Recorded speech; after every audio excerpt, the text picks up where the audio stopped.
welcome Paul, and welcome all the participants to the program. I know people will come on as we speak, but today is a very important presentation on pathogens on water recycling. How can we minimize the risk? And we have with us Paul Fisher. He has been with University of Florida, sorry, and he works in research and extension of nursery and floriculture crops. It's been 30 years, so he's been working on those things for last 30 years. So he has a ton of knowledge. He's also a director for Floriculture Alliance at University of Florida. He is a consultant at US, also international. He travels a lot and shares his knowledge around the world. So I'm really lucky to have him today. Although he travels too much, he could make time for us to present. So we thank for that. And without further ado, I will hand it all to you, Paul, and you can start a screen share talk, and we'll have question and answers towards the end. And we also have Josh from our team here who will be with us. Thanks, Josh, for joining. All right. Well, thank you very much, Shital. I really appreciate the opportunity, and look forward to the questions that you post into chat, and hopefully get some time to discuss some of your own specific issues. And now I'll talk about minimizing risk from plant pathogens in irrigation water. And what we'll do is we'll go through some different aspects of water treatment. And it's not just really a case of a silver bullet and choosing one technology that you can install and all of your problems with plant pathogens are going to go away. And it's really going to be in terms of designing an overall water treatment system. And the reason that I, as a horticulturist, got into this area was that a lot of growers will have a vendor of a particular water treatment technology come and say, you know, this is going to be the answer for you. And sometimes it is, but it's a whole set of skills and knowledge that's different from growing. It's closer to drinking water supplies or sanitation. So what we'll do is hopefully give you some guidelines and some tools to go through the process of figuring out your water quality from water tests and interpret some of the information that you see on that test report.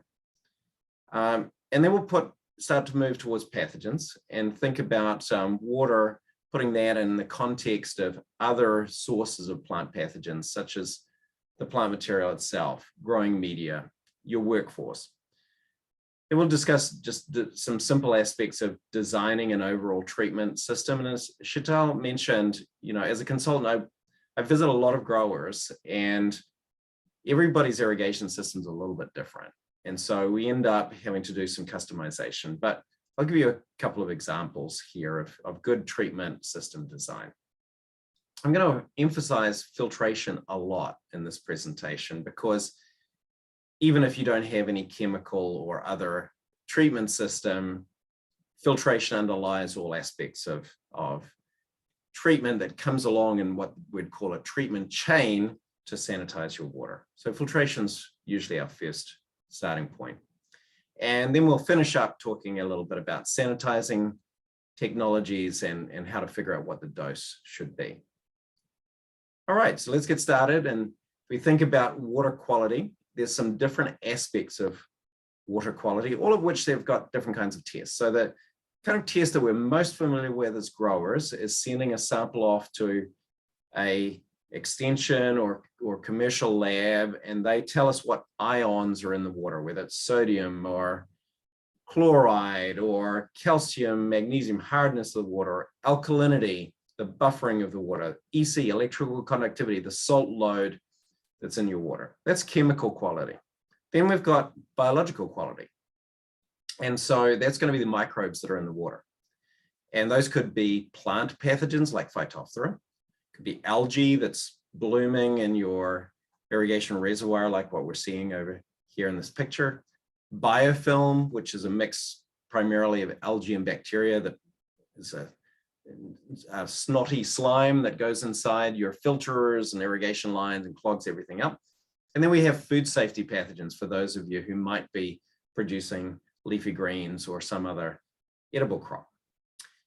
So that's biological quality. And then we've got physical quality. And the most important one for that is particles, suspended particles that are going to, again, potentially clog up your irrigation lines and also create a demand for any sanitizer that we put in the water. For example, if we have a lot of suspended sediment, like we can see in this picture, then there's going to be a demand for chlorine that is going to be used up by the sediment before we've got active ingredient of chlorine that's left, that's able to be used to control, for example, Phytophthora in the water. So let's think about the water sources that we have. And they vary in terms of the problems and the risks. If we've got municipal town water, it's probably already been chlorinated, and we're more likely to have issues of salts or alkalinity, high pH in this water. And so it's probably not going to be plant pathogens because it's already potable water quality, and that water has been treated to a high level before it's arrived to our operation. If we have a well, then most of the time in Utah, you probably have deep wells, and there may be bacteria that come up. For example, here in Florida, we often have iron or manganese bacteria that form slime that come out of our well water. But it's, again, unlikely to have plant pathogens in there because there's not plants down deep underground. So the most common issues that we have with well water would be chemical properties, perhaps some bacteria, iron and manganese bacteria primarily, and perhaps particles. Could be sand or clay, some kind of sediment that needs to be filtered out. But now if we think about surface water or water that we've recycled, we've applied it to our crop, it's run off, been collected, now we want to reuse it as good stewards and conserving water resources. Now we've got some other issues that could come in. For example, we might have applied some agrochemicals to our crop, which is washed into our tanks or our pond. We do a lot of work with paclobutrazole, which you might know as bonsai, piccolo, Paxol, for example. And that has a half-life of about 6 months in water. So we use granular activated carbon to remove those agrochemicals. And now we also have much more potential for plant pathogens because this water has either come off from a crop, could pick up zoospores of Pythium Phytophthora, for example, or they may have blown in, or there may be some pathogens that are living on plants around your irrigation reservoir. So the higher risk need for sanitation is much greater for surface and recycled water. So let's go through those different aspects of water quality. So the first is chemical quality. So it could be, again, high salts. We've got a picture here. In this case, this is herbicides that have washed into a catchment reservoir from the surrounding land where herbicides were applied by a utility company. And then they've ended up in the irrigation water, and some plants are very, very sensitive to low concentrations. So then we've got some hard water forming scale on these poinsettia leaves here. And this is an alkalinity test kit here where we're measuring how much acid we have to add in to neutralize pH in our water. Now, one of the websites that I manage is called cleanwater3.org, and there are a lot of tools that are available on that website. One of them is called WaterQual. And I'm just going to switch out of PowerPoint for a moment and just pull up my browser. And this is cleanwater3.org. Is the homepage here. And if I go to tools, there are a series of tools. I'm going to refer to this WaterQual tool, which is where you can put your water test report information into the website, and it'll give you a customized recommendation. And also waterborne solutions we'll come back to later, which is a database where plant pathologists have done work looking at sanitizers and how much active ingredient is needed to control those pathogens. So here's an example here. If I enter in to WaterQual, pH of 8, EC of 0.9, hardness of 150 parts per million, and an alkalinity of 200 parts per million of calcium carbonate. We just look at the pH alkalinity part of that, then it'll interpret this and say, okay, well, you've got to, you're going to have to do some acidification, or perhaps you need to increase the amount of ammonium or urea and nitrogen in your fertilizer to get an acid reaction to avoid pH going up in your growing media and having iron deficiency issues. Okay, so WaterQual is one of those tools that's available. In terms of biological quality, then we have some different things that we might want to test for. And so this is some Pythium here that we're seeing on this transplant compared with healthy roots. And we can send some plants or root portions off to an extension lab and get them to ID what the pathogens are. And they may do that in different ways. One of the ways is to culture out the pathogens and look at their morphology. This is leaf discs, where the leaf discs have been put into a water sample and have become infected, and then that's plated out. There's also DNA scans that are available where they'll look for the DNA fingerprint on your water sample. And so University of Guelph, for example, has got a service where you can send a water sample off to check for DNA of different known pathogens. These are 3M Petri films. I use these a lot. These are a dehydrated culture media, and there's different ones available. This one here is with the little pink spots is for bacteria, not pathogenic bacteria, just aerobic bacteria, mostly beneficial or benign, but we use this as a bioindicator of sanitation before and after treatments, for example. And this one's a yeast and mold biofilm. And then we can also, this is a very common thing that we see here is this is biofilm. It's coming from bacteria and algae that are in the irrigation lines, and they love that warm, moist, nutrient-rich environment of a greenhouse. Okay, so if we wanted to think about controlling biological aspects of the water, that's where that waterborne solutions tool in cleanwater3.org comes in. And so you can search based on treatment system or by organism. So for example, if I wanted to select Pythium, then it'll go through and give me a report about different studies that looked at how much active ingredient and what kind of contact time was required to control a particular life stage of that target organism. So in this case, chlorine, which we'll talk a little bit more about in this presentation, needs about 2 parts per million of free chlorine, ideally with 10 minutes of contact time, and it results in high mortality of Pythium, especially if you're controlling pH and it's down around 6 to 7. Another aspect of your water quality is particles, and this is, now we're talking about filtration. And so this here is showing particles from a backflushed sand filter here in this bottle. These are particles, this is iron oxide, rust, not the disease rust, but the rust you get on metal that is clogging up this emitter. And then we can test for particles in different ways. And so one of them is something called total suspended solids, where we take a water sample, we filter it out in very fine filter paper, and then we dry that paper in an oven and we weigh it. And we get a number of milligrams per liter of suspended solids. And our target is less than 5 milligrams per liter normally. There's also something called a turbidity meter, which measures water clarity. And that's a very quick measurement, quicker than suspended solids. And so I'll do that when I'm out in the field working with growers, and I'll measure turbidity. One of the things, for example, about turbidity is I need a very low turbidity, very clear water. If I've got UV ultraviolet radiation as my water treatment, I need to be below 2 NTUs.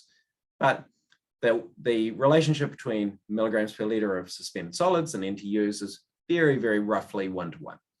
And then if you want to spend some real money, you can send a water sample off to a lab that will look at the distribution of particles in terms of their diameter.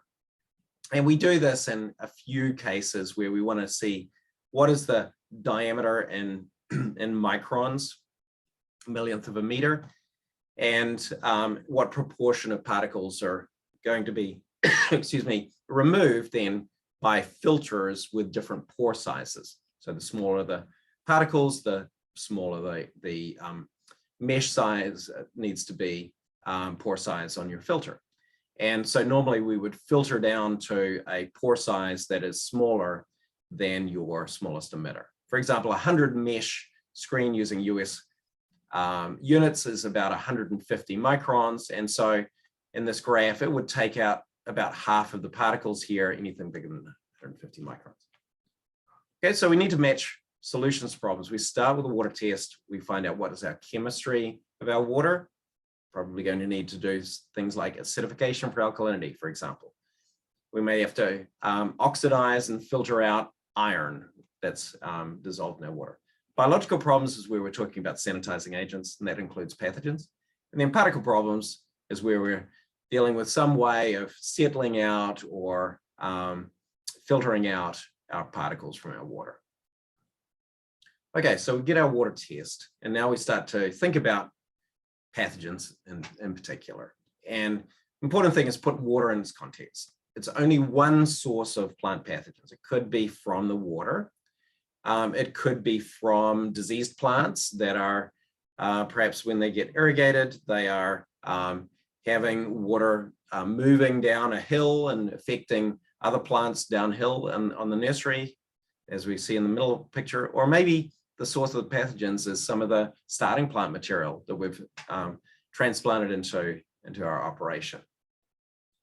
So what we do when I'm visiting as a consultant, or in this case, Dr. Jennifer Park from Oregon State University did a very nice project that taught us how to do this, is what we call a HACCP, hazard analysis of critical control points. And we look at the overall nursery and we think, where could pathogens come in?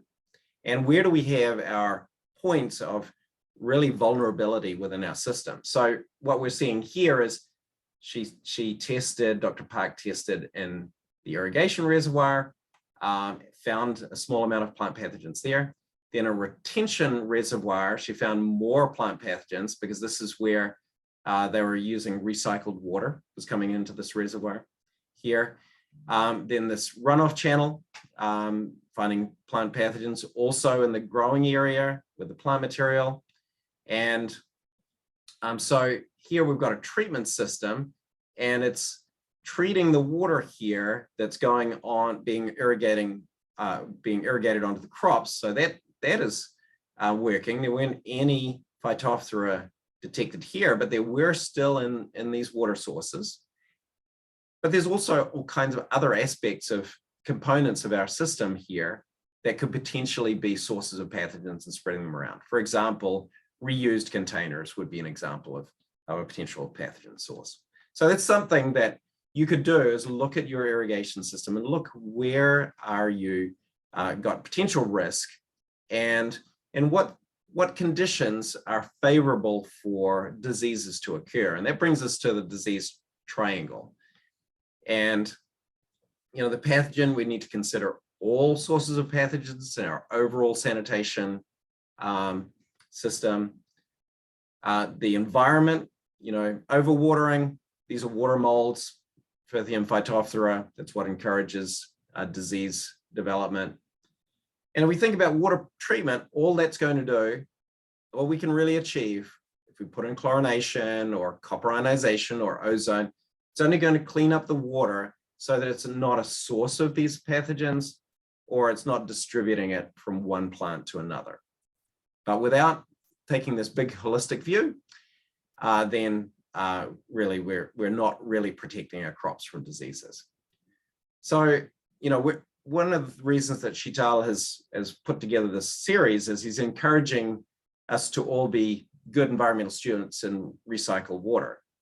But I would say that there are certain crops that are very sensitive to plant pathogens where we really want to use kind of virgin water that has not already been recycled. And so, for example, I deal a lot with young plants. This is a young plant, this is a hydroponic operation here, okay? Hydroponics and young plants, very vulnerable to plant pathogens. And so we want to have a very effective treatment system, or we start with the fresh water and prioritize the best quality water to these sensitive plants.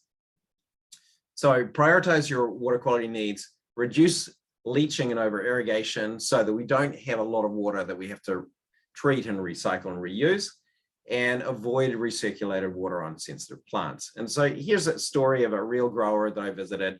They had problems of black root rot disease on their syngoniums, and they had well water, which was going into a tank, which was being treated, recirculated through UV radiation system back into the tank.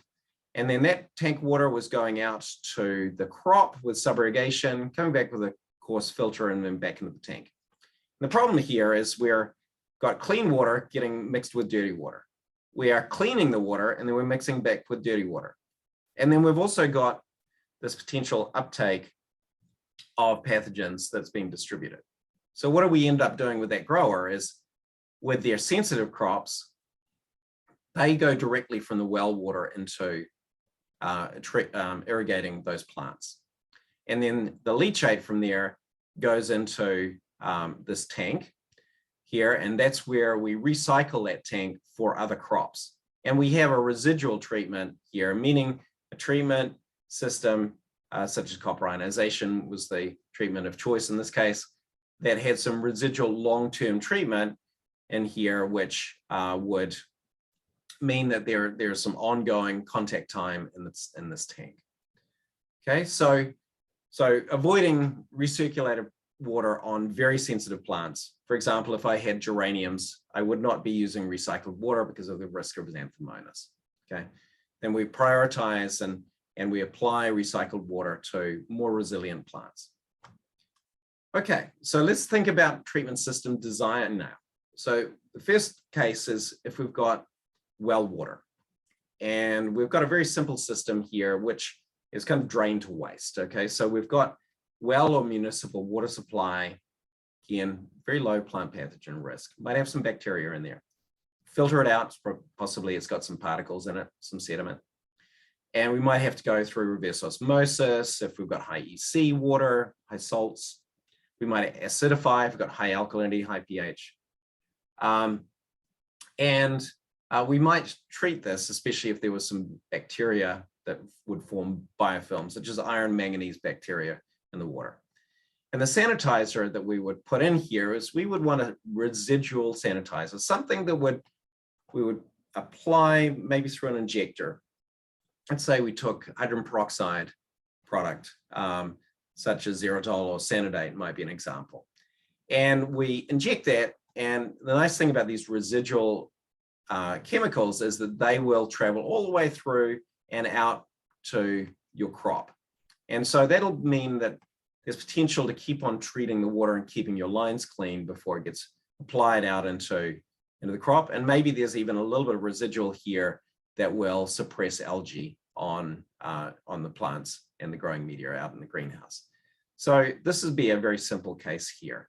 We're not really dealing with pathogens. We're dealing with probably, if there's a microbial issue, it'll be biofilm, algae and bacteria in the lines. Okay, so that means that if you're using well water or municipal water and you're seeing diseases on your crop and you're not recirculating water, then it's unlikely that the water source is the source of this pathogen inoculum. There's something else happening. The inoculum is coming from somewhere else, and it may be that the environment, the way you are growing, typically overwatering, might be creating conditions that favor problems such as pythium, as we're seeing here in this line of roots. So you want to think, where are the pathogens coming from and what are your watering practices? Those are the solutions rather than buying a water treatment technology. Okay, but let's now think about our surface or recycled water. And that's where plant pathogens could be more likely to be an issue and be distributed and sourced from the water. And here's a pretty typical treatment system here.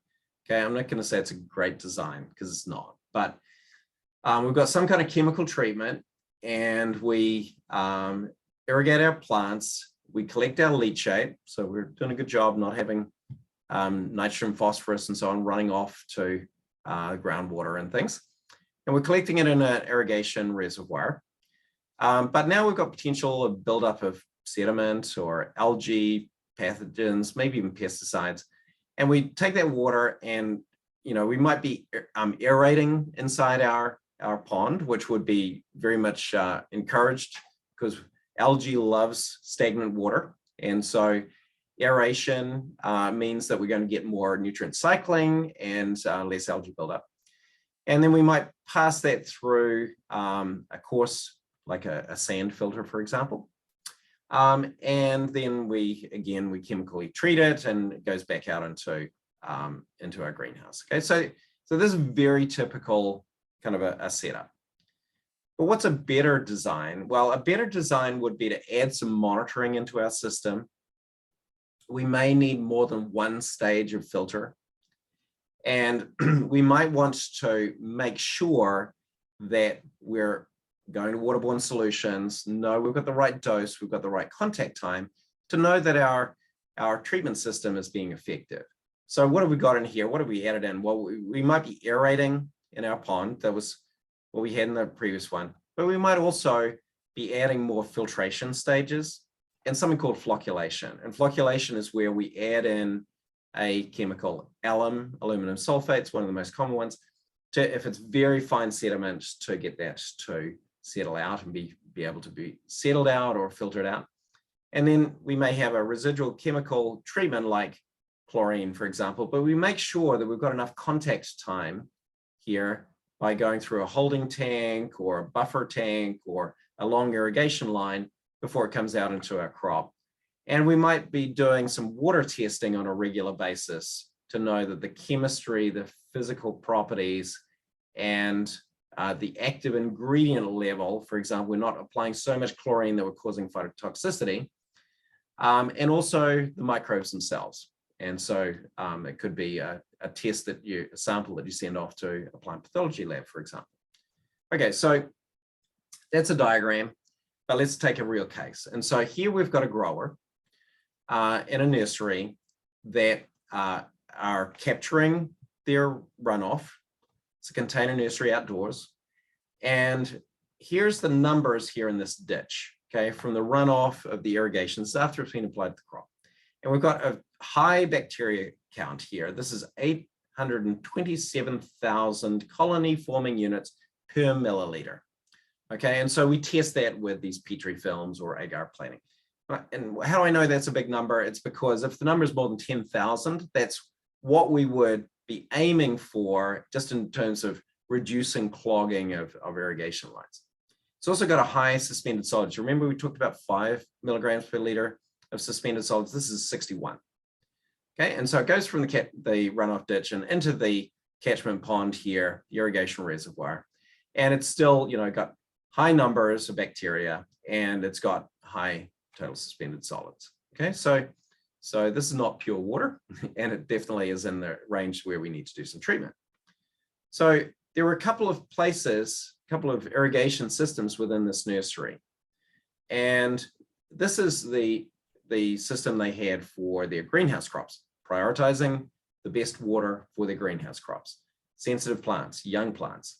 So they started with this high bacteria count, high suspended solids, then they go through filtration. Okay, and what does that do? It takes out a lot of the sediment, and it also means there's less demand from that sediment for any active ingredient of a sanitizer. They then used chlorine bleach in this case, sodium hypochlorite, and it went into a holding tank, and now we see, okay, it's really effective. We do a bacteria count, it's down to 0. The suspended solids is down to 13 because the filtration's taken out a lot more. It then goes through even a second filtration out at the greenhouse. And when we look at what the numbers are in the greenhouse, we're down to 200 colony forming units per mil and 1 milligram per liter of suspended solids. Very unlikely to clog our lines. Now, these bacteria counts are not counts of pathogens. They're just bacteria that are growing. There's always big numbers of bacteria in surface water, but they're kind of a bio-indicator of sanitizing power. And so the way that these numbers have gone down so low, it tells us that we've got very good likelihood if Phytophthora was in our irrigation pond, for example, that those Phytophthora zoospores would be controlled. But there was another section where the grower was chlorinating, but they weren't filtering. Okay, and so this was going out into the container plants. And so it comes from the catchment pond, no filtration, adds chlorine, goes to the nursery. We still have very high suspended solids and bacteria count. If there was Phytophthora in the water, unlikely to be controlled by this chlorination system. So it becomes important to filter first to reduce the sanitizing agent demand. Okay, so what does that do for us? It reduces the chemical cost because we have less active ingredient, and it increases the efficacy of our sanitizer. So here's an example of, let's say I was injecting 5 parts per million of chlorine from sodium hypochlorite, just like this grower was.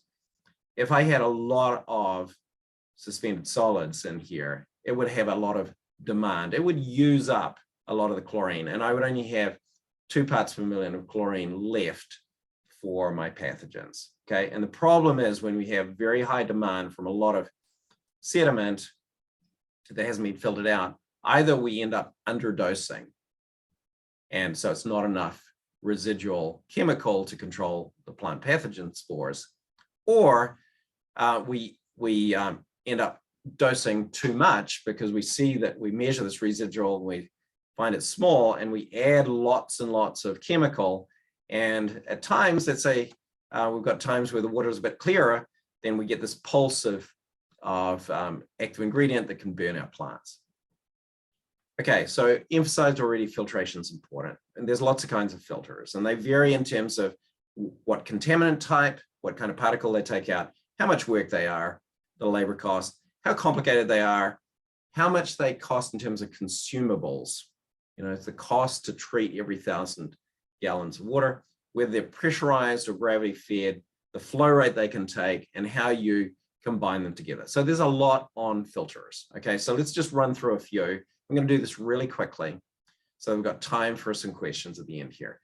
So if you've got pond water, you're going to have some kind of coarse pre-filter just to take out the big sticks and so on. Okay, so one of the things with recirculated, this is ebb and flood water coming back here, is this is just a what we call a bow type filter. It's just a coarse screen filter, taking out pieces that are maybe anywhere from 1/32 of an inch, millimeter or so, up to about 1/4 of an inch, about 6 millimeters.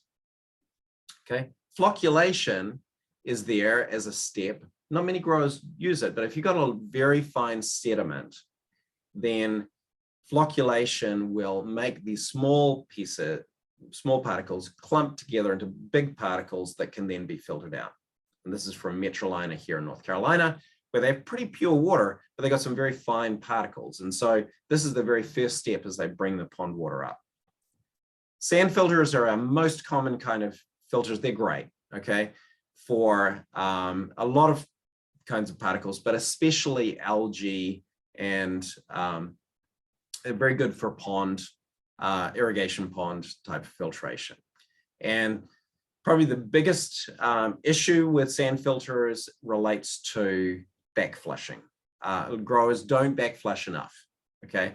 And we'll come back to that, okay? And so they get clogged up and they get less effective.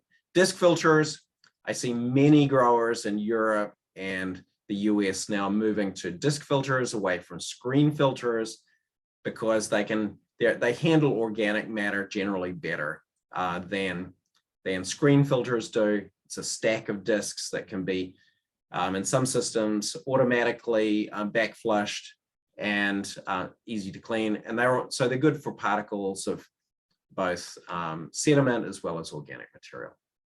Screen filter is particularly good for sediment, and we often have these small particle filters, screen filters in each irrigation zone, but they get rapidly clogged if we have a lot of organic matter. And this is a more fancy, complex type of self-cleaning screen filters. And I see a lot of people who have used these are moving now into disc filters, but this will self-clean. It kind of vacuums itself off and can be a pretty effective filter, but there's a lot of moving parts. And then this is a high labor kind of filter, but especially in if we're in a hydroponic vertical farm kind of situation, we need really fine filtration then of particles, then we might have a cartridge or a sock or a bag filter, and they can be very fine in terms of the micron size, okay, the pore diameter, but once they get clogged up, they get thrown away. And so they have to be manually opened up and serviced. So there's a big labor cost and consumables cost. And then if you're an ebb and flood grower, then there are gravity fed systems. This is a bow filter here, which is a good pre-filter, a screen filter. This is what we often call a fish filter, self-cleaning, very effective. And it's a screen that's always being washed out. This is a vibrating screen filter, very noisy. Don't see as many of those right now, but they're also self-cleaning. And then this is a paper filter, which can be very good for fine filtration, but usually we'll put it after a coarser filter. Otherwise, we go through a lot of paper, and that's a big operating cost. I've done a lot of work with granular activated carbon filters, which are there for specifically for removing agrochemicals. Hydroponic growers will also use these for removing chlorine from the water before they use it in hydroponics, if they've got a municipal supply. And it's just like a sand filter, but it's filled with these little pieces of carbon, and the pesticides, plant growth regulators, and so on get adsorbed onto the filter material, and perhaps once every 1 to 2 years, you replace that filter material. Very good for removing agrochemicals. And then we have membrane filters, and these are the only filters that are so small in their pore size that they'll directly take out plant pathogens. And so this is a water treatment sanitizing technology. But you have to have a lot of pre-filtration before this to avoid clogging of these membranes. Okay, so reverse osmosis is an example of a membrane filter that has such small pore sizes that it'll actually take out dissolved ions. All right, so filters, really important. Just like every other piece of technology, you put it in place unless you do the maintenance, who knows whether they're working. And so what you can do is you can, with a turbidity meter or with a suspended solids measurement, you can measure the suspended solids before and after the filter. And in my experience, many filters, if they're functioning pretty well, will take out about half the suspended solids. Okay, and if we start with a lot of suspended solids, we may need, therefore, more than one filter to end up with our target purity of, often less than 5 milligrams per liter, as I mentioned. Okay, so this is before and after a paper filter, had almost 12 parts per million milligrams per liter of suspended solids before, 5.9 after. It's working pretty well, taking out half of the suspended solids. So the issue with all of these water treatment technologies, whether it's a filter, and I'm going to talk about sanitizers later, is the read the manual problem, okay? Which is that we buy something nice and shiny, piece of equipment, and then we don't maintain it. And it's not just a problem with growing. We're now in May, it's really busy. You're out there trying to make most of your money for the year, and very hard to find the time to maintain equipment. But 64% of men, and we've got too many men in our industry, 24% of women don't talk technical, technology support or read the manual before they pick up the phone and check for a tech support service, okay? And so what'll happen is, let's say in this case here, this is overdosing of chlorine. And so there wasn't enough monitoring of the chlorine level. And so we actually applied so much chlorine in this case that the grower was experiencing some phytotoxicity. Okay, so this is a very common issue of overdosing or underdosing, filters that are not adequately backflushed. And so do read the manual. I would say that by far the majority of the sand filters that we have in our industry, for example, are not backflushed often enough or at the right velocity to be able to raise up and suspend all of the sand particles and get all of the gunk out in between them. And that can be automated with pressure gauges in line before and after the filter. Okay, combine multiple filter stages. If you start with really dirty water, such as ebb and flood water, one filter is probably not going to be enough. So here we've got a bow filter followed by a paper filter. Okay, so now we're going to turn to sanitizing chemicals, treatment technologies that are there to actually control the pathogens directly. So filters will take out embedded pythium, spores, and so on that might be inside roots or pieces of dirt. But the zoospores themselves are tiny, 5-7 microns in diameter, and they'll pass through the filter. So now we have some kind of other treatment technology to sanitize that water. And so we've got filtration, okay? And if we're talking membrane filtration, it's a very expensive kind of technology. And if we think about the costs, we've got a capital cost to purchase the technology and an operating cost to run it. So think about this as being the upfront cost, the capital cost. The operating cost we think of in terms of dollars to treat 1,000 gallons or 1,000 liters. And on that cleanwater3.org website, under research, you'll see a bunch of articles. One of them is some studies that I did with Dr. Rosa Raudales from University of Connecticut and Dr. Charlie Hall from Texas A&M University, where we looked at the cost of different treatment technologies, both the capital cost and the operating cost. Okay, so they vary in their cost per unit to install, and then their operating cost per 1,000 gallons.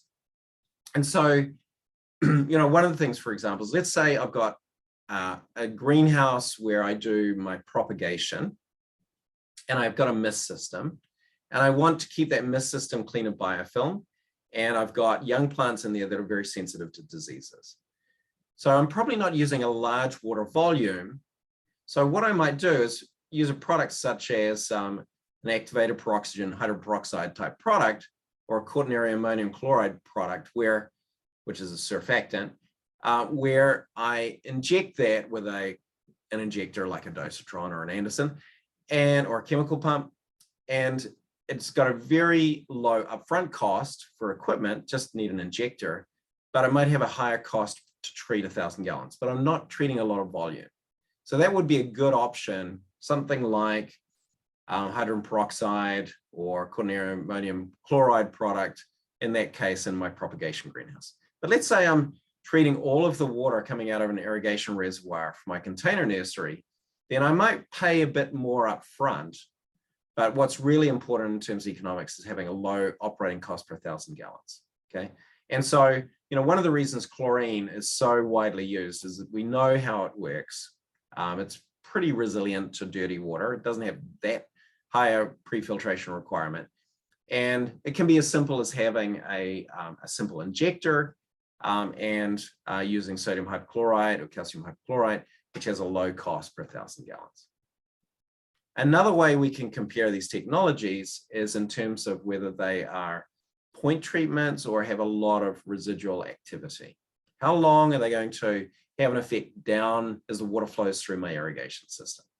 So UV, ultraviolet light, will just affect the pathogens passing through that one point in the irrigation line, but they don't provide any protection later on. And then we have different levels of reactivity of these different chemicals or technologies. So ozone is very reactive, for example. We're doing work in my lab right now with cold plasma, similar to ozone. Chlorine is somewhere in the middle. And then we've got some slower acting materials such as copper ionization that a lot of the activity of copper ionization is actually after the water leaves your irrigation line. And that's why it's such a good control of algae on the surfaces of growing media with crops like begonia seedlings. Okay, so every one of these different technologies has got some different characteristics, okay? Cost, their residual activity, and then also how much dose and contact time we need to provide. And so this is where that waterborne solutions tool that I mentioned in cleanwater3.org comes in. And if we just take chlorine as an example, for Phytophthora zoospores, the infective swimming zoospores, we would need 2 parts per million of free chlorine at a pH of 6 to 7 with a contact time, it's very fast. It could be less than 2 minutes, although I typically recommend growers try to get 10-minute contact time. The longer the contact time, the lower the dose that you typically need for control. And then it depends also on what is the target organism you're trying to control. So we're just talking now with chlorine for Phytophthora.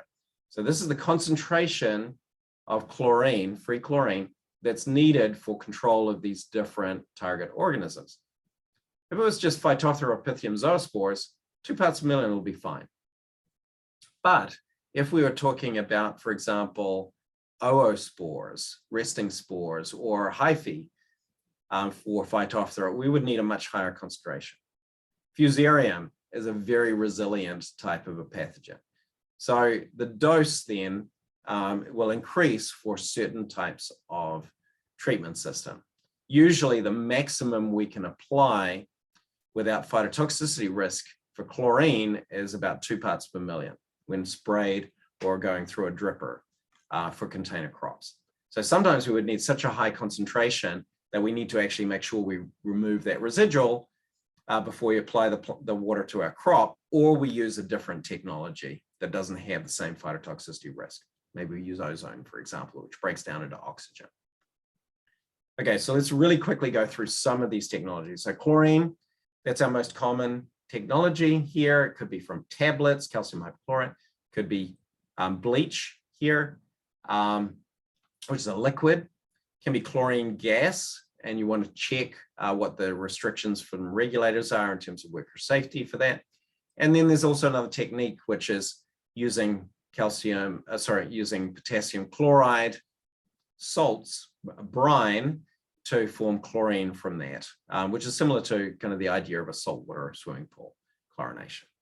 Okay, simple technology, very well understood, and is best when we're irrigating with clear water rather than nutrient solutions, rather than fertigation, because the chlorine reacts with ammonium in our nutrient solutions and becomes less effective. Chlorine dioxide is a dissolved gas. It's a different active ingredient, ClO2, from hypochlorous acid, which is from chlorine. And this is a dissolved gas. It's generated on site from mixing some different reagents that are passed through a venturi to go into your irrigation water. There are some systems that are just sachets that are good for a small volume, otherwise become too expensive. And this is more compatible with fertigation solutions, nutrient solutions, than chlorine. Copper ionization is mostly used in plug production, and it's very good for algae control on the surface of container plants. It's a slow-acting technology, and it's done by ionization, passing electric current through plates of copper to dissolve the copper. Hydrogen peroxide or activated peroxygen type products, this would be something like xylitol or sanitite. And these are low capital, simple injector, and moderate to high operating cost. There is also some new technology out there to generate hydrogen peroxide on site called oxyfusion. And so these are often used as a fairly easy chemical to work with in terms of worker safety, and often for biofilm control. Ozone is a high-tech type technology, high upfront cost, and it's a very strong oxidizer, such a strong oxidizer that will not only break down pathogens, but can also break down agrochemicals, for example, paclobutrazole residues, plant growth regulator residues. Okay, and so very widely used in hydroponics because it breaks down after ozone is O3, breaks down to oxygen O2, and oxygenates the water after it's done cleaning your water of plant pathogens. UV radiation is a point treatment, and it requires high level of water clarity, and that's really its limiting factor. And so this is a pretty specific situation where we tend to use UV. It's not usually used with something like irrigation catchment water, more likely to be inside something like a vertical farm or hydroponic operation. Okay, so lots of different technologies, lots of resources that are available in Clean Water 3. And, you know, I would look at that research and I would use those tools like waterborne solutions. So when we're talking about water treatment, it's all about risk management. So you don't want to be the first adopter of a technology. And so this is an example from Australia. I'm from New Zealand. So there's a bit of rivalry with New Zealand, Australia. But I would say here, this Australian research work on magnetic treatment of irrigation water, I would wait until my neighbor does this. I would wait until Utah State University does some research work on magnetic treatment of irrigation water before I would choose to adopt that technology. You don't want to be the first. So I'm just going to finish there. We've got right on 10 minutes for questions. Cleanwater3.org. The other thing is I teach some online extension courses that include some courses on irrigation water quality. Thank you very much.